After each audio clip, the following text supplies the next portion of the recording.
And Imam al-Ghazali at that point realized that he had to set out on this journey.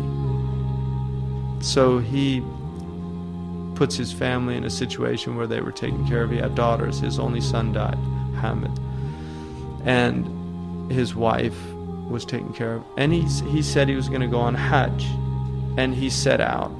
And he spends 10 years of his life pretty much just traveling in the Muslim world and not telling people who he was and living in a total state of abasement.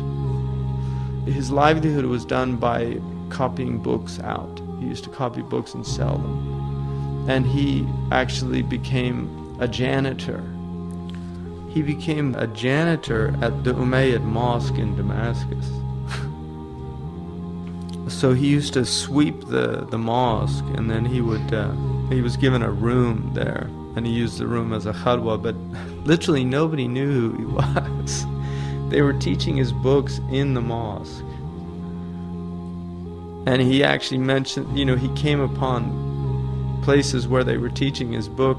He was once in a madrasa, and one of the teachers was saying, well, like the great Shaykh Abu Hamid al-Ghazali said, and he said he had to leave because he feared the ujub coming into his heart. It's just really amazing person. For 10 years, that's what he did. There's actually, at one point, there was a group of ulama sitting, and this man came up and he asked a question, and Imam al-Ghazali was literally sweeping nearby, and he heard this man ask this question, and none of the ulama could answer. So Imam al-Ghazali saw this man, and he was worried that he wasn't getting the guidance that he needed. So he went up to the man and he told him, the answer to your question is this.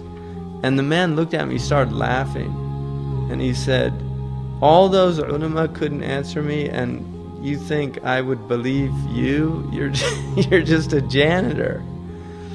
And somebody from the thing called him over, and he said, what are you going on about? And he said that the answer to the question was such and such. And all these men were amazed at that. And he said he had to leave. He left at that point again, because he just didn't want anybody to know who he was. And that was his state.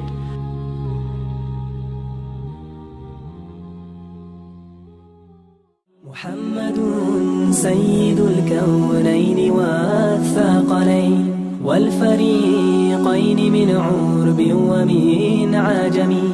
محمد سيد الكونين والثقلين والفريقين من عرب ومن